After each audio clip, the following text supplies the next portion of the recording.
Pessoal, então vamos lá com a apresentação da Ana, tá? Ana, a sala é toda sua. Obrigada. Obrigada pelo convite, Reni. Eu que Bom agradeço. dia. Como o Reni falou, me chamo Ana Clara, eu sou doutora em Ecologia e Conservação. E aí ele pediu para eu falar um pouquinho sobre os principais biomas e um pouquinho sobre sucessão ecológica, que são temas, né, da ecologia. Então eu vou começar falando um pouquinho, tentei abranger um pouquinho de cada coisa dos principais biomas. Então, vou começar. Então, os principais biomas do mundo, primeiro, primeiro que são biomas, né? Então, uma definição bem básica de biomas, então, são ecossistemas terrestres que têm uma vegetação bem característica e um tipo de clima que é predominante. O que seriam ecossistemas, então, né? Vamos destrinchar um pouquinho alguns termos da ecologia. Então, ecossistemas são ambientes, né? São sistemas onde a gente tem uma interação entre os seres vivos, a fauna, a flora, os organismos que vivem no solo, e o meio abiótico, né? Que seria o clima, o solo, as rochas. Então, o ecossistema seria essa interação entre o meio biótico, que são os seres vivos, e o abiótico, que são os seres, que é o que não tem vida, que seria clima, luz, solos. Então, os biomas são essa interação entre os seres vivos e os seres abióticos, e eles apresentam algumas características em comum. Então, o que os cientistas fizeram? Eles agruparam lugares que têm essas características em comum ao longo de todo o globo terrestre. Então, eu trouxe essa imagem com alguns dos principais biomas aqui ao redor do globo, e o que usou para caracterizar esses biomas foram principalmente o clima o clima, né, que é a temperatura anual e a quantidade de chuva. Então, um pesquisador chamado Whittaker, ele fez um diagrama, que é esse esqueminha. Eu trouxe esse que é mais reduzido um pouco do que o que ele fez, para exemplificar como que esses cientistas eles classificam esses biomas em função da chuva e da temperatura anual. Então, vocês podem ver aqui, vamos comparar os dois extremos, né? Que seriam os desertos, tá bem aqui no cantinho esquerdo. Então, onde que ocorrem os desertos? Eles ocorrem principalmente onde a gente tem temperaturas medianas para elevada, a média, né? Já que... Por que a média? Porque isso oscila muito ao longo do dia, principalmente nos desertos, onde eles têm dias com temperaturas altíssimas e temperaturas muito baixas à noite. Por isso que a média fica baixa, fica mediana. Então, a gente tem os desertos aqui em temperaturas médias aqui entre 10 e 30 graus, né? Porque tem os desertos em clima quente e clima frio. E aqui, como vocês podem ver nesse outro eixo, que é a quantidade de chuvas, a gente tem pouquíssima chuva quando é nos desertos. Já o outro extremo desse gráfico seriam as florestas tropicais, que é o que a gente tem aqui no Brasil, representado pela Mata Atlântica e pela Floresta Amazônica, onde a gente tem temperaturas bem elevadas e também uma quantidade de chuva bem alta, quando a gente compara com as chuvas que ocorrem nos desertos. Então, as principais características de clima que a gente usa para classificar os biomas são essas duas: quantidade de chuva e a temperatura anual. E aí, como eu falei, eu trouxe alguns dos principais tipos, né? Eu vou falar um pouquinho rapidamente sobre cada tipo. E a gente vai começar sobre a tundra, que é esse aqui, esse bem aqui, que está bem aqui abaixo, onde a gente vai ter quantidade baixíssimas de chuva e assim como temperaturas negativas. As tundras, elas ocorrem no hemisfério norte, bem próximo ao Ártico. Aqui tem esse mapinha que eu trouxe para vocês, essa partinha amarela. E esse tipo de bioma, ele ocorre neve praticamente o ano inteiro. Então, essa imagem aqui que eu trouxe aqui abaixo é uma imagem das tundras. a máxima de temperatura deles lá é 10 graus. Então, eles têm temperaturas muito abaixo de zero durante uma boa parte do ano. Em decorrência disso, né, dessa neve o ano inteiro, é que a vegetação, principalmente, a vegetação principal desse tipo de bioma são principalmente os musgos e os líquens, porque as plantas não têm uma tolerância tão grande a aguentar essas temperaturas e essa neve o ano inteiro. Então, fica coberto por neve praticamente o ano inteiro.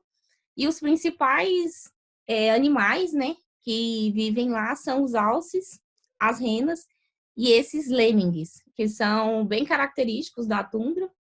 Tem até alguns vídeos sobre reprodução deles no YouTube, que são roedores que toleram, né, já tem essa capacidade de tolerar essas temperaturas baixas o ano inteiro. E eles ficam muito tempo embaixo do solo. Saem quando essas temperaturas, no verão deles, né, que alcança 10 graus, que eles saem para reproduzir. Então, essa é a tundra. Um outro tipo de bioma, que a gente também tem no hemisfério norte, só que um pouco mais ao sul da tundra, né, é a taiga, que também essa imagem, que também apresenta uma vegetação, um clima de neve em boa parte do ano, só que durante 3 meses do ano eles têm um clima mais ameno, que seria o verão, e eles são, a vegetação característica deles são as coníferas, que fazendo um paralelo com a vegetação que a gente tem no Brasil, seria um tipo aparentado das araucárias. Essas coníferas lá são basicamente de abetos, e eu esqueci o outro nome da espécie. Então, eles têm esse formato, né, de cone. A vegetação tem esse formato de cone justamente para que possa escorrer essa neve, e é uma adaptação que eles têm para esse inverno rigoroso. Os animais que habitam, né, esse tipo de bioma são os esquilos, alguns lobos, lebres, alces, renas. E por conta desse inverno bem rigoroso, alguns desses animais eles têm a capacidade de hibernar. Então, durante a época de inverno, eles diminuem seu metabolismo, né? E eles hibernam, como é o caso dos ursos, por exemplo. Aí, descendo um pouquinho mais no globo, aqui acima vocês podem ver onde estão distribuídas, seriam as florestas temperadas. Aqui ocorre na América do Norte, na Europa, um pouquinho aqui na Ásia. Elas ocorrem em regiões de clima temperado, como vocês podem ver aqui na parte do globo. Já não estão mais tão próximos do Ártico quanto a taiga e a tundra. E aqui elas são chamadas de temperadas porque elas já apresentam um clima bem definido. A sazonalidade é muito marcada, então elas apresentam as 4 estações bem definidas. Esse tipo de vegetação é a típica de filme norte-americano e canadense, que a gente vai ver ao longo do ano. O inverno com neve, durante o outono as plantas ficam amareladas, as folhas e caem. É bem comum no Canadá. Então, eles têm essas estações bem definidas. Como eu falei, essa capacidade das plantas de perderem as folhas durante o outono são chamadas de deciduidade. E é por isso que essa vegetação tem essa característica, né? As plantas de perderem as folhas durante o outono. E a fauna principal deles são as marmotas. Também aparece muito em alguns filmes, né? Que são esses esquilinhos aí, esses roedores. Apresentam muitos ursos, tipos de urso, urso pardo, dentre outras espécies. E alguns porcos, né? Que são os javalis. E agora a gente já chega próximo à linha do Equador, como vocês podem ver aqui no mapa, que são as florestas tropicais, né? Que é o caso, como eu já falei, da Amazônia, da Mata Atlântica, como vocês podem ver aqui no mapa. Uma das maiores florestas tropicais que existem no mundo é a nossa Amazônia, aqui na América do Sul. Também tem florestas tropicais na África, né? E na Ásia, um pouco na Oceania. Elas são caracterizadas por terem climas com temperaturas e com índices de chuva, né? Que é a pluviosidade bem elevadas. Então, são ambientes quentes e muito úmidos, como a gente sabe. Eles apresentam uma vegetação que é chamada de perennifólia. O que isso quer dizer? Quer dizer que essa vegetação é sempre verde. Ela não tem, comparado às florestas temperadas, ela não tem essa capacidade de perder as folhas. As plantas mantêm as folhas verdes durante todo o ano, principalmente devido a essa temperatura e essas chuvas que são meio que constantes durante todo o ano. Além disso, as florestas tropicais, elas apresentam a vegetação bem dividida em estratos. A gente vai conseguir ver árvores muito altas, arbustos, a gente consegue também enxergar algumas ervas e que ficam no subbosque. Além disso, tanto para a fauna quanto para a flora, as florestas tropicais são as que apresentam a maior diversidade de espécies do globo terrestre inteiro.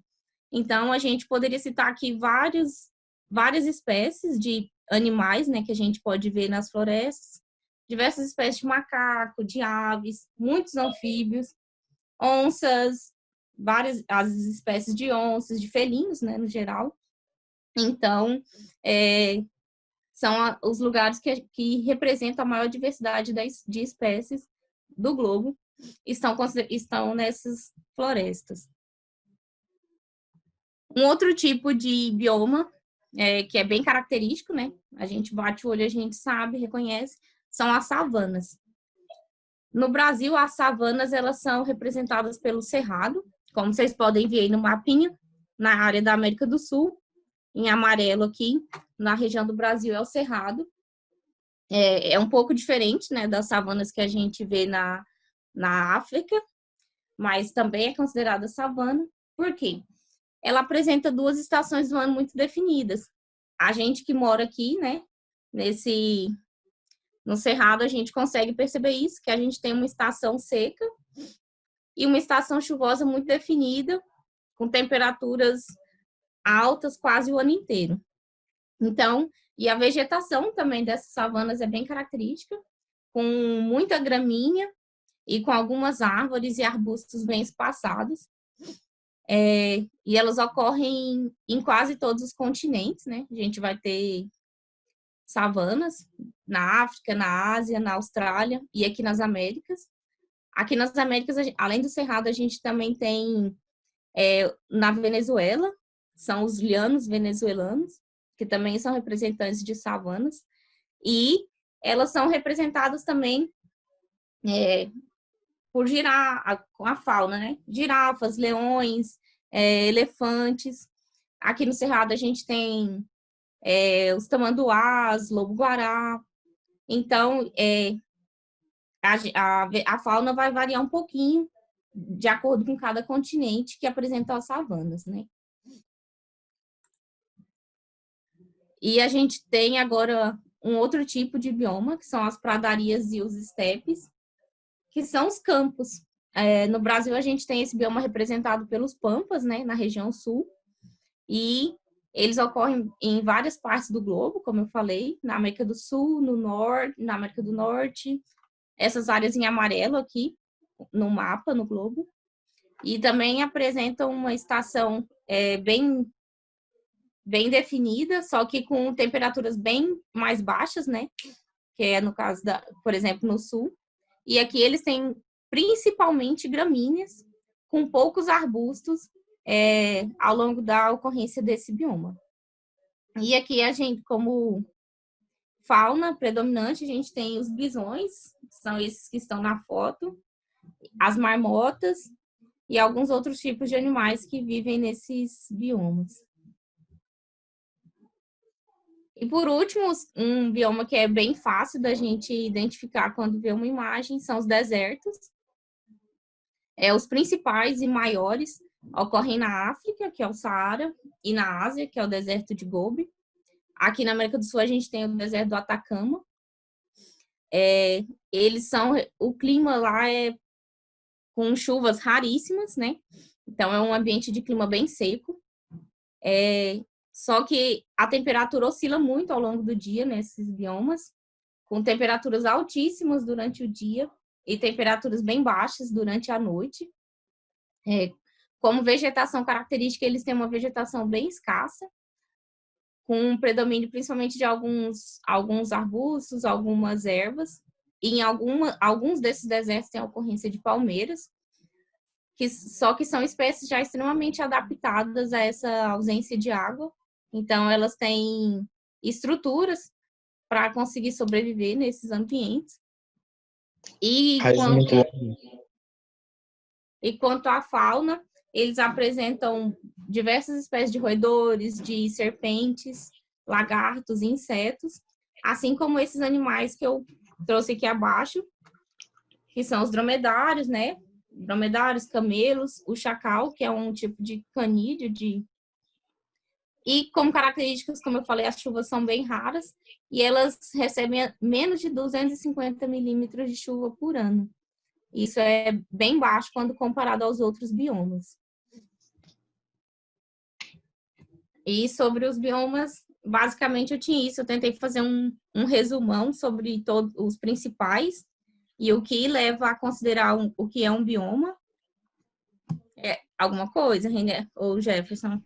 Não, tranquilo, Ana. Muito bem explanado, tá? Posso dar entrada em sucessão? Sim, sim. Pessoal, a E gente vai aí, deixar as perguntas para o final, tá? Eu sei que vocês estão ansiosos com muitas perguntas, mas a gente vai deixar para o final, ok? Vão preparando as perguntas, anotem e a gente faz os dois para os dois no final, ok? Sala é sua, então, Ana. o outro tema, né, que a gente vai conversar um pouquinho é sucessão ecológica. Eu trouxe algumas definições do que seria sucessão ecológica. Então, são mudanças que ocorrem ao longo do tempo na composição da espécie. O que seria a composição de espécie? São quais espécies estão presentes, né, nesses locais, na riqueza também, que é o número de espécies, e na estrutura de algumas comunidades após um distúrbio ou alguma perturbação. A sucessão ecológica ela é um fenômeno tido como um pouco previsível por alguns autores, porque a gente tem já muito em mente o que acontece quando ocorre algum distúrbio em algum ambiente. Eu vou mostrar algumas imagens para vocês. E então, resumidamente, é um processo, a sucessão é um processo de colonização de um determinado ambiente por alguns seres vivos em um determinado tempo. Essa imagem, eu trouxe um esquema para representar o que seria a sucessão ecológica, então, só um minuto. No começo desse esquema, a gente tem um solo abandonado, isso é bem fácil de ver, principalmente onde a gente está inserido, aqui em lugares com muito pasto, né? Muitos desses pastos, quando deixam de ser úteis para a lavoura, eles são abandonados, porque não tem um manejo adequado. Então, com o passar dos anos, a gente consegue ver na prática o que é esse fenômeno de sucessão ecológica. A gente começa a ter algumas espécies menores que vão começar a colonizar esse ambiente, começando por gramíneas, líquens, musgos, pequenos arbustos. E aí, conforme o tempo vai passando, a gente tem a chegada de outros tipos de planta e, consequentemente, de animais, né? A gente começa a ter arbustos de maior porte, até chegar a um nível de que a gente vai ter árvores de grande porte e toda a fauna associada com isso. A gente vai explorar um pouquinho. Então, como eu falei, a sucessão ecológica ela é um fenômeno um pouco considerado previsível, porque a gente consegue ver que com o passar do tempo a gente vai ter um aumento da complexidade dessa vegetação, né, desses ambientes. Então, e ele é dividido em etapas. A primeira etapa, então, depois que a gente tem um distúrbio, a gente começa a ter as comunidades que são pioneiras. elas são os primeiros organismos que estabelecem, são os mais simples em termos de estrutura, que são os líquens, que começam ali em cima das rochas, as briófitas, as gramíneas. Nessa primeira parte da sucessão, a gente tem pouca matéria orgânica no solo, né? Porque a gente teve um distúrbio. E a complexidade desse ecossistema é bem simples. E a gente também tem uma variação nas condições ambientais muito grande. Então, aqui a gente vai ter muito vento, temperaturas altas, porque a gente não tem as plantas para filtrar a luz solar que entra. Então, a gente vai ter essa variação muito grande.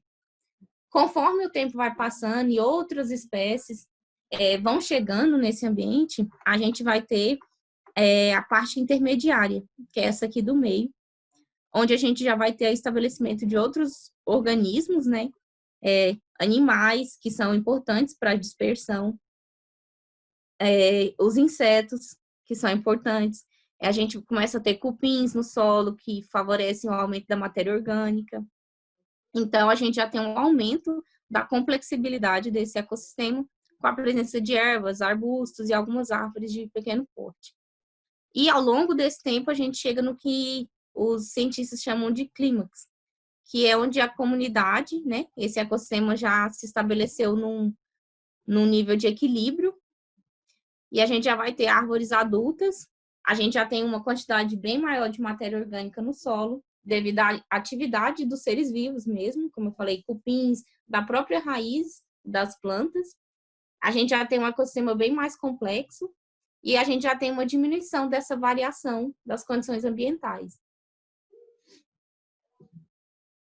Então, como eu falei, a sucessão ecológica ela ocorre após um distúrbio, né?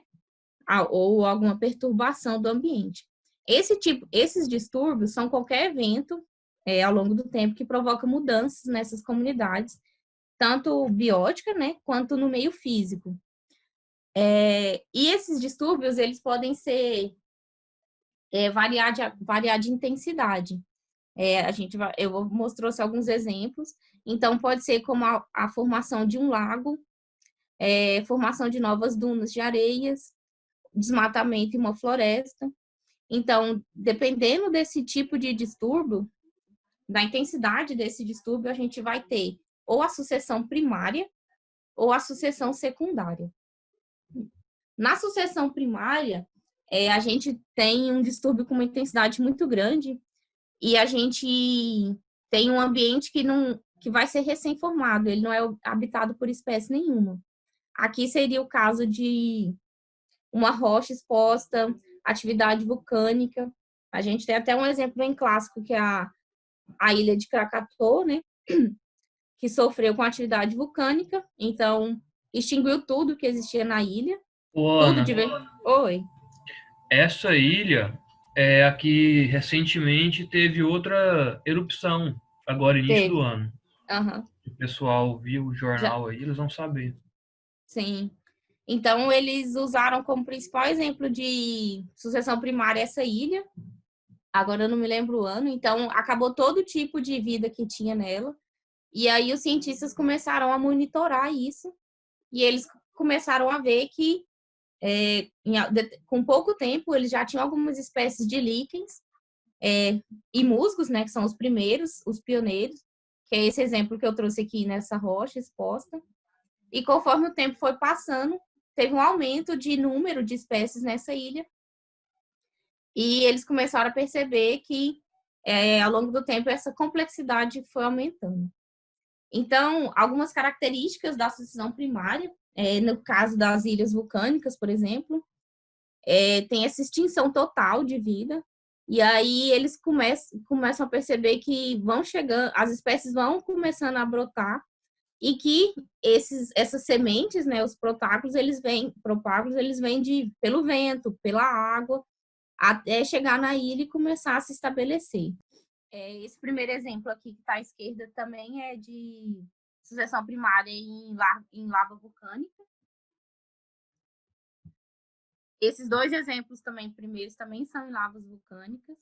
E um outro exemplo de sucessão primária é a formação de dunas, né, de areia, que conforme o vento vai moldando essas dunas, vão chegando as espécies pioneiras, nesse caso é principalmente as gramíneas, e ao longo do tempo vão chegando outras espécies até chegar a ter arbustos e algumas espécies de árvores nesses ambientes.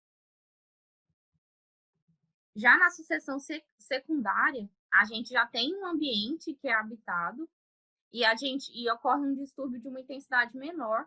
Então, ele remove só parcialmente essa comunidade que já existia. Então, aqui não precisa vir de fora as sementes, né? Geralmente já tem essas sementes dormentes no solo, que a gente chama de bancos de sementes. E aqui as espécies pioneiras já têm um crescimento bem mais rápido, principalmente porque esse distúrbio foi de intensidade menor. Então, a gente tem como exemplos aqui desmatamento, algumas pastagens abandonadas, são sucessão secundária, as clareiras que abrem na floresta, por exemplo, em função de vento, tornados, todos esses distúrbios são de sucessão secundária. E aí, trouxe aqui algum exemplo desse estudo que foi feito. Então, após a passagem de um fogo, em 1 a 2 anos, isso é bem comum aqui na nossa região, né, no Cerrado. A gente teve um incêndio gigantesco, acho que ano passado, na Chapada dos Veadeiros. E depois de 1 ano, praticamente, a gente já começa a ter as principais, algumas espécies anuais se estabelecendo, principalmente de ervas, né? As gramíneas, as ervas. Então, a gente já começa a ter esses primeiros organismos se estabelecendo. Depois vem as gramíneas mais complexas. Entre 5 e 150 anos, a gente já tem essa parte intermediária, que são o aparecimento de árvores, né? E até chegar no clímax, que é a parte mais estável dessa vegetação, a gente consegue ter, depois de muitos anos do primeiro distúrbio, dependendo da intensidade, né? E do tipo de vegetação. Aqui no caso Cerrado, que é um ecossistema já adaptado ao fogo, então a gente tem uma resposta da vegetação muito mais rápida do que quando é o incêndio florestal, por exemplo, que demora muito mais a se restabelecer. Então, a principal diferença entre a sucessão primária e a secundária é essa intensidade do distúrbio, onde na sucessão primária a gente tem uma ausência total de vida, né? Seriam os exemplos das lavas, as rochas expostas, e já na sucessão secundária a gente tem uma remoção parcial, por isso que o restabelecimento é um pouco mais rápido, porque a gente não retira toda a vida que tem nesse ambiente.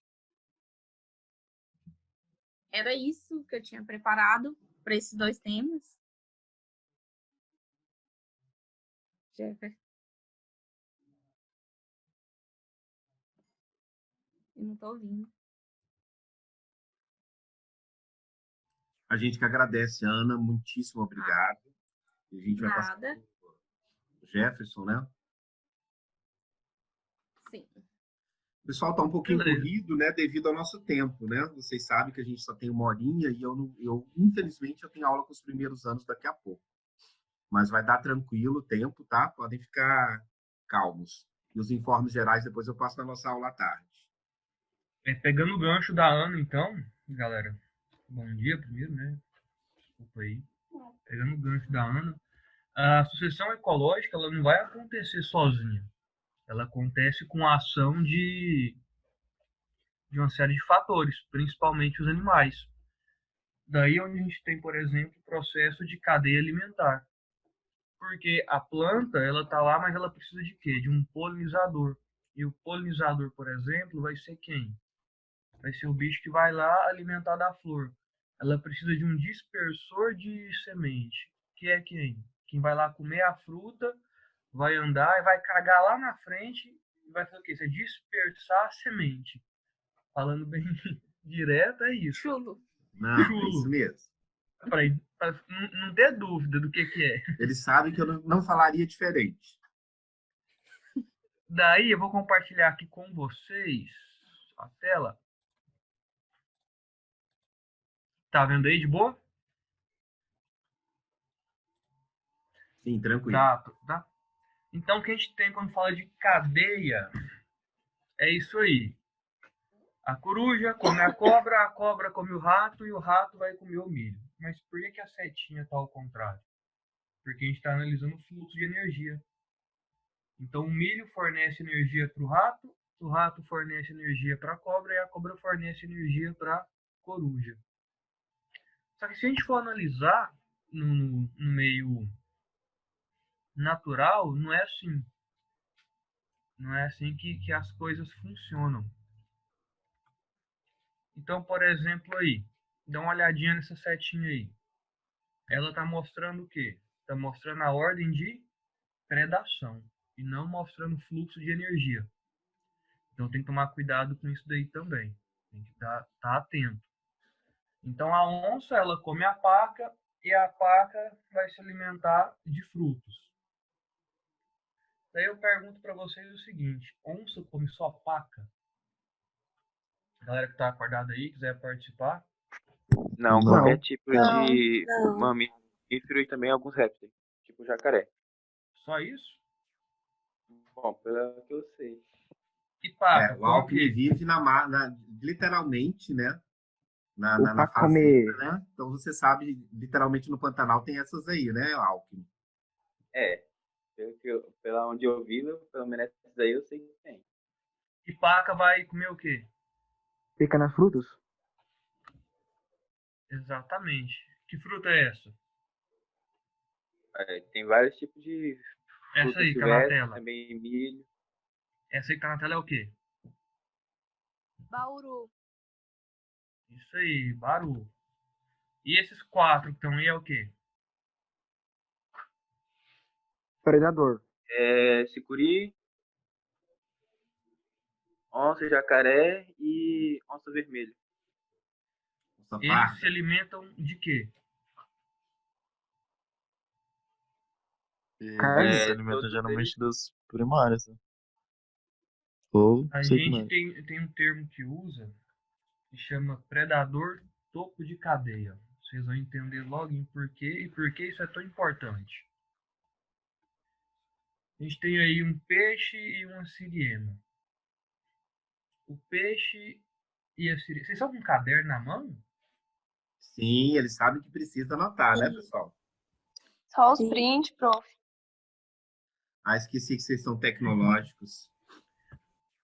Então a gente tem aí o pintado e a siriema. A siriema vai alimentar de quê? Então, um trem na boca dela aí. O que é isso aí? Inseto? Só de inseto? Também de. Hã? Bom, pelo que eu sei, ela é inseto, ela também come, se ela encontrar algum passarinho, ela também come. Come Peixe. fruta. Serpente, ela come serpente também. Pequena serpente, a siriema come. Isso aí. O que são esses dois que apareceu aí? Uma Anta anta. e a paca. É a paca. E esse daí que apareceu? Que apareceu. Coqueiro? Babaçu. E esse aí que apareceu aí? Juro, velho. Ó, o doido aí. Já que vocês estão com os prints aí, vocês vão tirar os prints aí agora da tela. Já que vocês estão espertos. E vamos fazer a setinha mostrando o fluxo de energia. A gente vai começar lá de cima. Posso reduzir a tela para eu poder ir fazendo aqui também? Pode. Já tiraram o print? De boa? Seguinte. Vamos começar de onde? Quem é o consumidor? manga? Quem são os consumidores primários? Manga. Já. Não. São as onças, A paca. tem também o sicuri e o jacaré. Lembra que a gente tem os níveis? Ah, tá. A gente tem a base é o produtor. Quem é o produtor? A manga. é a parte vegetal, que recebe o quê? Que produz o próprio alimento e vai fornecer alimento para o resto da cadeia. Uhum. Aí a gente tem o consumidor primário, que é quem? Acho que é a. Quem vai Não sei o nome alimentar, desses bichos? que vai alimentar dessas plantas. O São os peixe. São a consumidores vaca primários. e a... Daí tem os consumidores secundários, que é quem vai alimentar dos herbívoros, que são os carnívoros, ou onívoros, né? A gente tem que considerar isso também. Uhum. Esse primeiro aqui, ó, é plâncton. Vou jogar para cá. Eu vou mexer na cor dessa setinha para vocês conseguirem enxergar.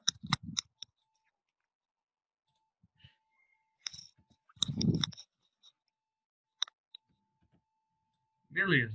Então, o fluxo de energia está nesse sentido aqui, certo? O pintado ele vai se alimentar de plâncton, pequenos vertebrados e por aí vai. Essa paisagem aqui é o quê? É um pasto? Um cerrado? É um cerrado. No cerrado, a gente tem um tipo de vegetação que é cerrado de campo limpo. A gente olha, parece que é um pasto, mas na verdade é um campo limpo, que é capim nativo. Ele vai fornecer energia para quem? Pro consumidor primário. Serve para anta, serve para quem mais?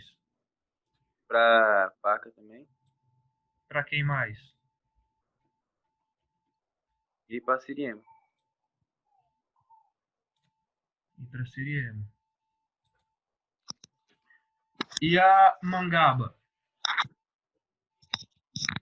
Vai Pra fornecer vaca, energia para quem? pra anta, pra siriema. Aí eu não sei, tipo, se cair na água, tiver algum pé perto, se pintado também come. Eu já não sei.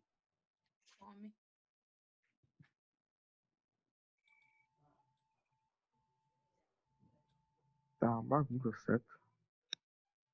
Eu falei para você tirar print antes e fazendo aí, fazendo riscando por fora. É mais fácil. O que mais? Marcelo, depois eu vou disponibilizar esses slides para vocês, tá? Pode ficar tranquilo. O que mais aí? E o babaçu? Quem se alimenta de babaçu aí? A vaca, a anta. Ah, eu acho que a siriema já não come porque a casca é mais dura. Se eu não me engano. Se cair na água, o peixe pode alimentar.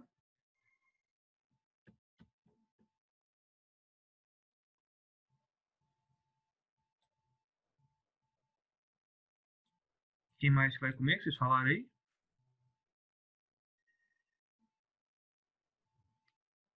Anta? A anta Anta? e a vaca.